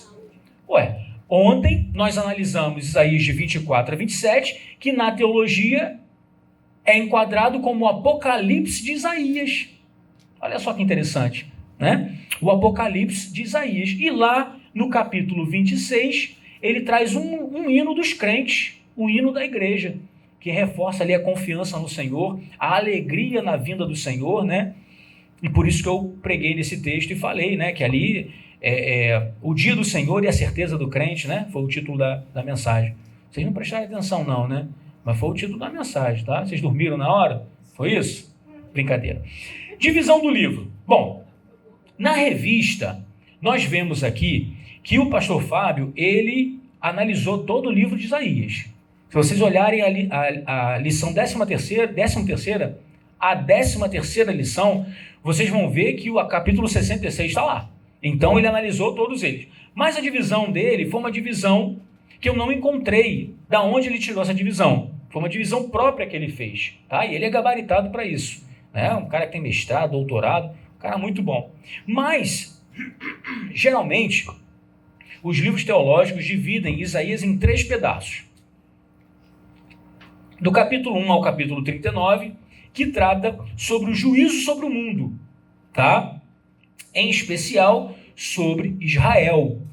Nós temos dentro dessa grande perícope, né, de 1 a 39, nós temos 24 a 27, que é o Apocalipse de Isaías. Estudamos ele ontem, pela manhã aqui na EBD. Tá? Nós temos do capítulo 36 ao capítulo 39, uma narrativa paralela de 2 Reis 18 a 20. Se vocês observarem, os mesmos fatos narrados lá de 2 Reis 18 a 20 estão aqui em Isaías 36 a 39. A segunda parte de Isaías, Isaías 40 a 55, é o livro da consolação. É Deus consolando o seu povo, falando, olha, o juízo vai acontecer, mas isso não é para vocês. Vocês ficarão seguros, vocês continuarão sendo guardados. E do capítulo 56 até o 66, nós temos o que alguns críticos chamam de pseudo-Isaías. Pseudo é um prefixo que quer dizer falso, né? Vocês sabem disso, né? Por que falso Isaías? Porque não teria sido Isaías que escreveu. Por que não teria sido Isaías que escreveu? Porque ali, do 56 ao 66, esses 11 capítulos, denotam ali que ele está falando do retorno do cativeiro babilônico. Como que Isaías escreveria sobre algo que ele não vivenciou? Essa é a crítica lá dos entendidos. Que, a meu ver, não me convence. Isaías fala sobre o servo sofredor no capítulo 53 de Isaías, de uma forma claríssima, falando de Jesus. O que só aconteceu 700 e poucos anos depois. Por que ele não poderia falar do retorno do cativeiro babilônico? Eu não vejo dificuldade. Não vejo dificuldade mesmo, tá? Mas os críticos dizem isso, né? Pois não, meu irmão. Mas isso se fosse profético. Não entendi. Se fosse profético, ele falando sobre o Novo Testamento profético. Sim. Mas pela interpretação que o irmão está dizendo, já não é pelo lado profético, ele não ter vivido na época, por isso que estão afirmando isso. Sim, eles afirmam isso porque para Isaías falar sobre esse tempo, ele teria que ter 200 anos. Isaías não viveu 200 anos, tá? Como que Isaías morreu? Foi dentro do topo. Então, mas isso está em Oração de Manassés, tá? Isso está num livro apócrifo. A gente tem isso como verdade, né? Mas isso está no livro apócrifo, né? Foi cerrado ao meio. Lá em Hebreus até diz que uns foram cerrados ao meio, mas não diz que foi Isaías, tá? Só... A morte dos discípulos também, Sim. se encontra também em algum livro desse aí, nesse nível? Não. Se a gente pesquisar na internet... É a tradição cristã. Que Pedro foi crucificado de cabeça para baixo. Na Bíblia, não. Não está na Bíblia, não. Não está na Bíblia, não. Mas tem tradição cristã. Nem sei se tem, porque existem apócrifos também do Novo Testamento, né? Não estão na Bíblia Católica, mas existem. Pastor de Hermas, Evangelho segundo Tiago, Evangelho segundo Pedro também, né? Mas não, acho que não está nesses livros não, tá? Essa é a tradição cristã. Desculpa, irmão, eu estava respondendo a sua pergunta. Respondi? Sim, ele fala de uma forma profética, lembrei da pergunta, ele fala de uma forma profética, né? Deus havia revelado, né, o retorno do povo. Ele não fala claramente sobre o retorno do povo não, tá? Só que as palavras dele ali em 56 a 66 fazem mais sentido, retratando a situação do povo retornando do cativeiro babilônico, tá? Pois não. Quando a gente faz um estudo como esse que o irmão está fazendo, e parabéns, muito bem abrangente, e começa a ver fontes, essas fontes apresentam 2, 3 alternativas, se verdadeiras ou não. Sim. Né? Por exemplo, aquela Bíblia comentada versículo por versículo, ela faz muito disso. Se você pegar a introdução de um livro desse, aparece lá 200 páginas. Se um pensa assim, o outro pensa assim, o outro pensa assim. Tem isso também. É verdade. Existem várias interpretações para o mesmo texto. Só para ilustrar o que o irmão está falando, na quarta-feira passada, eu preguei sobre Enoque e falei ali, né, que Enoque viveu 369 anos e o filho de Enoque, Matusalém, 365. São os dias do ano, né? 365. O filho de Enoque, Matusalém, que foi 969, exatamente, né? Que isso foi antes da limitação de 120 anos. Gênesis capítulo 6, verso 3. Aí o irmão foi à porta e me exortou, falou, você falou errado. Por quê? Porque isso não é essa a interpretação correta do versículo. O versículo está falando que dali a 120 anos Deus acabaria com a humanidade através do dilúvio. Essa visão foi nova para mim, naquele momento. Eu fui pesquisar. Aí eu descobri que em cima desse versículo tem 3 interpretações. Essa que eu falei, que é a tradicional, tá? A limitação da longevidade humana, tá? E não é uma limitação, chegou a 120 e vai morrer. Não é isso. É a diminuição da longevidade, tá? Por quê? Porque Abraão foi posterior a isso e viveu 175. Mas, gente, há uma queda drástica. Drástica. Antigamente era 300, 400, 500 anos. Matusalém, 969, 969. Cai drasticamente, tá? Então, Deus estava falando ali de uma forma, né, um número aproximado. E tem uma terceira visão que diz que Moisés estava falando, quem escreveu Gênesis? Moisés, não é isso? Moisés estava falando da idade dele, que ele morreria. O que para mim é mais doideira ainda, porque se você lê o texto, você não chega a essa conclusão, né? Tá bom, pastor, então qual que você adota? Eu fico com a tradicional, que diz ali que está falando da longevidade. Por quê? É o que diz o texto, se você lê, é a interpretação que você tem ali literal, tá? E essa de que dali a 120 anos Deus acabaria com a humanidade, não encontra respaldo nem na literalidade do versículo e nem em nenhum outro versículo. Entendeu? Então, assim, né? Tem 3 visões? Tem, mas as outras não se adequam muito. É o que o irmão está falando, a gente vê várias interpretações, né? Nessa parte final aqui de Isaías, ele não poderia escrever, mas por que não poderia escrever sobre isso? Né? Ele escreveu sobre Jesus, que foi um tempo muito, muito depois. Por que ele não poderia escrever sobre o retorno do cativeiro babilônico? Tá? Então, eu entendo, né? Eu acho que é a melhor visão, porque essa crítica literal, irmãos, a crítica liberal, ela fragiliza o texto bíblico. Pseudo-Isaías, até o nome é feio, né? É desrespeitoso, né? Pseudo-Isaías, falso Isaías, enfim, nós não concordamos, eu particularmente não concordo com essa visão, tá? Qual o objetivo do livro, para terminar? Aí eu quero resumir o livro em uma frase. O objetivo do livro do profeta Isaías: apresentar um Deus amoroso que deseja, apesar da dureza de sua criatura, tê-la eternamente consigo. Não é o objetivo de toda a Bíblia? Toda a história da revelação? É isso, né? Depois que eu li o que eu escrevi, né, hoje, eu falei, meu Deus, mas é o objetivo de toda a Bíblia, é esse o objetivo, né? Pois bem, irmãos, terminei aqui, quero abrir para perguntas.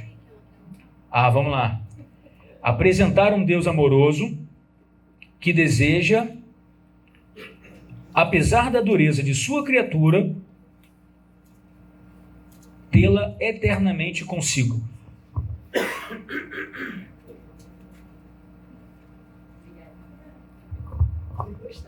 Oi? Ficou bonito, né? Bota aí, pastor João, bota a fonte. Bota a fonte. Bota a fonte, poxa. Vamos lá, irmãos. Perguntas, dúvidas, discordâncias? O Igor quer porque a gente está transmitindo, entendeu, irmãos? Por isso que ele quer. Tá gravando, né? Tá. Ninguém? Pois não. Pode falar, Ricardo. Ricardo, né? Ricardo, acertei. Bom, boa noite a todos. Uma pergunta. Um profeta, quando ele fala, ele sabe que ele é profeta, ele está consciente quando está falando, porque o senhor falou que ele tem que se provar que é um profeta. Mas essa prova vai para os outros e para ele mesmo? Como é que ele sabe que ele está tendo uma revelação de Deus e não de uma outra energia, uma outra coisa? Como é que ele sabe que ele é profeta? Bom, como ele sabe que ele é profeta? Ele sabe que ele é profeta porque ele está diante da palavra de Deus. Tá? Por exemplo, um pastor quando está pregando, ele é profeta por quê? Porque ele sabe que ele está diante da palavra de Deus. Tá? Isaías, ele estava consciente de que era a palavra de Deus, sim. Tanto que ele inicia assim, assim diz o Senhor. Ele começa assim diz o Senhor. Então ele estava ciente. Tá? Nenhum profeta bíblico foi usado inconscientemente. Isso é interessante. Por quê? Porque o processo de revelação bíblica não foi como os espíritas fazem, né? uma espécie de psicografia, algo do gênero. Não foi assim. Deus usou os seus servos conscientemente. Então eles sabiam, tá? Agora, profeta não era profissão. Por exemplo, Amós era pastor de ovelhas e Deus chamou ele para ser profeta. O irmão está entendendo? Não era um chamado como se fosse um sacerdote, um ministério específico. Não, ele levantava pessoas para trazer a profecia e depois a pessoa podia seguir o rumo dela, porque a profissão dela era outra. Uma missão específica, exatamente. Tá? Respondi? Beleza. Pastor, o que acontece? Confunde muita gente, talvez, não sei se o irmão até fez essa pergunta por conta disso, que hoje existem grupos religiosos, né, em que a pessoa chega para você e fala, Deus está mandando te dizer, então se Deus está mandando ela te dizer, no que a gente acabou de aprender, ela seria uma profeta, profetisa, né, se for uma mulher, profeta se for homem, né, aí isso, né, e aí e a gente fica no meio disso aí, né, para saber se realmente aquilo é ou não de Deus, né, por quê? Porque na profecia é o nome de Deus que tem que ser exaltado, não é o meu nome de profeta, de profetisa. Exatamente. Né? Então, hoje existe muito isso. Mas nem todas essas pessoas aí que dizem isso, que Deus está mandando te dizer isso. Hoje eu quero trazer esse recado para você. É um profeta de Deus. Então, eu vejo isso com muita seriedade. Tanto para um lado quanto para o outro. Tá? Eu vejo com seriedade no seguinte sentido. Pode ser que seja a palavra de Deus? Sim. Como eu disse lá no início, eu não estou aqui para colocar Deus dentro de uma lata. Deus está infinitamente acima da minha capacidade de compreensão. E existem mistérios que ele não revelou. Se vocês abrirem Deuteronômio 29 diz isso. Existem mistérios que Deus reservou para si. Lá na classe Quem Somos, eu digo que Batista não gosta de falar de mistério, né? A gente não gosta de falar de mistério, mas tem que falar, tá? Existem mistérios que Deus reservou para si, mas aquilo que foi revelado é para o vosso conhecimento, é o que diz Deuteronômio 29. Eu vejo isso com seriedade. Por quê? Pode ser que seja Deus, sim. Mas eu confronto aquilo que foi falado com a palavra de Deus. O que a palavra de Deus diz? Aguarde. Prove o profeta. Prove a profecia, né? Se aquilo se cumprir, veio de Deus. Vou dar um exemplo para você. 2 exemplos. Um que falhou e um que deu certo. Tá? O que falhou. Durante a pandemia, uma irmã que congregava aqui conosco me ligou. Falou, olha, eu recebi uma profecia de que o meu olho vai ficar curado. Ela tem visão monoocular, né? Um dos olhos dela não... Ela é cega de um olho. Que eu vou ficar curada do meu olho. O que eu faço, pastor? Na época eu não era pastor não, né? O que eu faço? Aí eu virei para ela e falei, olha, você faz o que a Bíblia manda. O que a Bíblia manda? Aguarde. experimente a profecia, né? Se cumprir, veio do Senhor. Mas se não se cumprir, não veio do Senhor. Ela ainda está cega de um olho. Não veio do Senhor. Vocês estão entendendo? Não veio do Senhor. Vou te dar agora um exemplo que funcionou. Quando eu fui chamado para o ministério pastoral, eu tive dificuldade em entender, porque eu não queria isso na minha vida. Estou sendo sincero com você. Hoje eu quero, tá? Lá atrás eu não queria. Hoje eu quero. Mas eu não queria, né? Criança na igreja, a gente vê muita coisa, né? Que todo mundo aí já viu dentro de igreja, a gente não quer. E eu pedi um sinal específico. Falei, Senhor, se for essa a tua vontade para a minha vida, eu quero que o Senhor me revele isso através da boca de uma pessoa. E eu não vou ter dúvida. Vai ser uma pessoa tão confiável que eu não vou ter dúvida. E eu fiz isso mesmo de propósito, para confrontar o meu DNA batista. Sem brincadeira, eu fiz só com Deus, com ninguém mais. Com a Aline, não falei com minha esposa, falei com ninguém. Eu fiz isso mesmo para que fosse algo diferente mesmo, tá? E o tempo passou. E eu quase que esqueci daquilo. E então uma irmã aqui na igreja, a irmã Carmen Penelo, vocês conhecem a irmã Carmen? Ela não abre a boca para falar besteira não, irmãos. Ela é diaconisa, uma mulher séria pra caramba, né? Virou para mim, eu conversando com ela, uma outra situação. Aí ela, você já foi pro seminário? Eu falei, fui. Ela, graças a Deus, você recebeu a chamada para o ministério pastoral, né? Graças a Deus, porque olha, Deus falou isso comigo, eu falei com Deus, ó Deus, fala com ele. Eu não quero falar nada com ele não. Foi a minha confirmação. Foi a minha confirmação, né? Então assim, existe isso? Eu creio que existe. A minha chamada para o ministério pastoral foi dessa forma, tá? Falei isso no meu concílio para um monte de pastor e ninguém, né, discordou de mim não. Foi Deus que falou, vai fazer o quê? Né? E ele confirmou e foi confirmando ao longo do tempo, né? Aquilo que para mim era impossível, absurdo, passou a ser algo possível, meu coração foi mudando, né? E é isso aí. Oi? Fui perdendo medo, né? Não perdi totalmente ainda não, mas tá bom. Mais alguém quer perguntar? Pois não, irmã. Apesar de que, pastor, às vezes a profecia, como a de Isaac, demorou 25 anos. Sim. Então a pessoa às vezes pensa que o senhor fala para mim uma profecia. Aí eu penso que no dia seguinte aquilo vai cumprir. Aí a besteira que falou para mim, às vezes Deus fala, já que ela não acreditou que eu falei, não vai acontecer também. Eu concordo plenamente com a irmã. Eu tô passando isso aí com duas pessoas, né, que receberam o chamado do Ministério Pastoral para missões, entenderam e querem ir agora, e não entendem que talvez não seja esse o momento. Tá entendendo? E quando a gente fala isso com a pessoa acha, primeiro, que você está desconfiando dela, ou que você não tem fé, você está entendendo? O pessoal coloca logo você, né, contra a parede, mas não é isso. É porque às vezes a palavra vem, você entende, mas há necessidade de uma preparação prévia.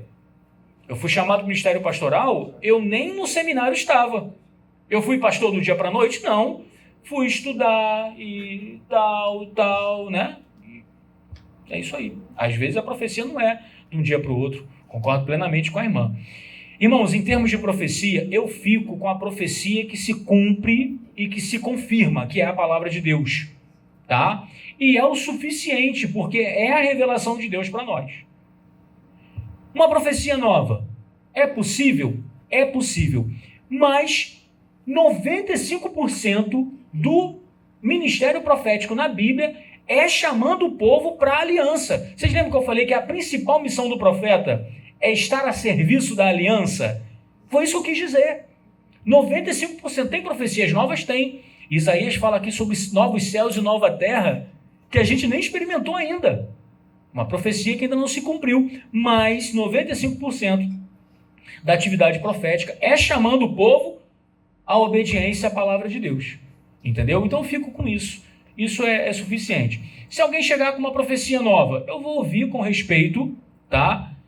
Com responsabilidade e vou aguardar. E eu falei para vocês que eu vejo isso com seriedade tanto de um lado quanto do outro, né? Irmãos, você abrir a boca para falar que Deus mandou dizer uma coisa e for mentira, isso é de uma responsabilidade, tá?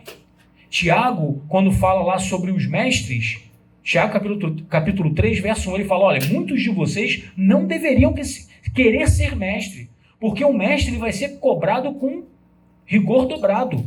Se um mestre vai ser cobrado com rigor dobrado, falando aquilo que Deus já positivou, já escreveu, né? Permitiu que se escrevesse, melhor dizendo, quanto mais aquele que abre a boca para dizer que Deus falou uma coisa que não é. Então tem que ter critério, tem que ter critério. Eu ouço uma profecia, ouço com respeito, fico em silêncio, mas eu vou testar a profecia. Pois não.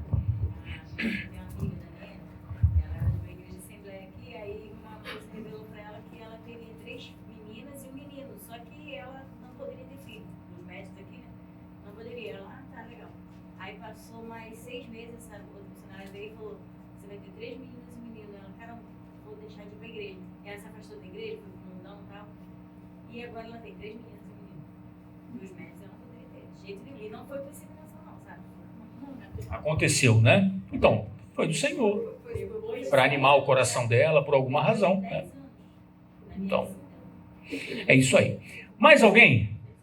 Pois não, né? Eu penso que a banalização que existe com relação a essa questão de profecia, que todo mundo sai falando, e a própria vida da pessoa mostra que não é tanto Deus falando, talvez leve as pessoas a não acreditarem com muita facilidade. Né? É muita coisa. Concordo. Eu posso esperar o tempo para ver a profecia se cumprir ou não cumprir, mas pela vida do camarada que é notório, que é visível a olho nu, dá para a gente perceber que Deus não está falando nada. Né? Então isso leva a uma banalização. Concordo plenamente. Pastor Assis fala que a unção não ultrapassa o caráter de um homem, de um ser humano, né? A unção não ultrapassa o caráter. Ah, fulano é uma bênção no púlpito, prega, milhões se convertem. Mas a vida pessoal dele dá cheque sem fundo. Cheque sem fundo é um exemplo ridículo, né? Que ninguém mais dá cheque sem fundo, né? Mas tá com o nome no Serasa, tá devendo, dá calote nos outros. A unção não ultrapassa o caráter de um homem. Não ultrapassa. Quem é esse profeta, né? Pois não.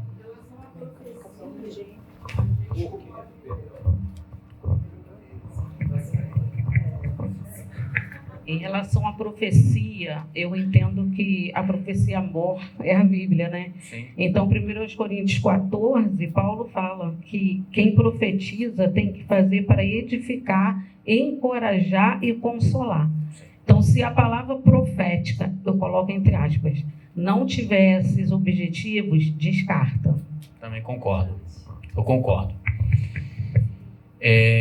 Inclusive está no estudo que você vai dar amanhã, né? Ficou muito bom. Eu li ele todinho domingo. Muito bom, né? Exatamente, né? Tem que ter uma finalidade. E o que a gente vê também, né, em alguns grupos religiosos, é uma demonstração de poder, né? Ah, eu estou mais próximo de Deus do que... Não é esse o propósito. É para exortar, é para animar. Oi? Pois é. Não, e a gente até começou dizendo, né? Sim, e lá em Deuteronômio, quando Deus falou que levantaria profetas, seria diferente dos outros povos que eram prognosticadores. Vocês lembram? Aquele texto que a gente leu? É diferente. Existem sim profetas em outras religiões, existem. Mas o profeta de Deus é um cara diferente. Precisa ser uma pessoa diferente. Né? Pois não, meu irmão. Quando eu comecei a ir para a igreja, eu não era convertida. Eu ainda não era convertida, eu me converti com 28 anos. E aí, um pastor da Assembleia pregou nessa igreja presbiteriana até de Anchieta. E ele falou, eu estive na casa dele, que o meu amigo sempre visitava lá, que ele namorava a esposa desse pastor, aí eu fui com ele. E ele falou para mim assim, eu usava uma aliança para dizer que era casada, porque eu não queria compromisso com ninguém, porque eu tinha um exemplo dentro da minha casa, do meu pai, então eu não queria casar. E eu sempre falava à minha mãe, se eu fizer 30 anos eu vou ter um filho, mas casar não. Mas eu era uma pessoa que era acompanhada pelos pais, aquela criação bem rígida. E aí eu fui na casa dele. Aí ele chegou para mim e falou assim, você vai casar com um homem do ministério. Aí eu falei, que é isso, pastor? Eu nem vou casar. E casei com um presbítero, tenho 36 anos. Aí, tá vendo que profecia boa? Namorei, casei, noivei em 6 meses. Ai, tá vendo? Então, irmãos, a gente não tem condições de colocar Deus numa caixinha, não, sabe? Porque não acontece muito aqui na Igreja Batista e tal, então eu não acredito. Não faça isso. Né? Não deixe de acreditar não, porque Deus continua falando, tá? Continua falando.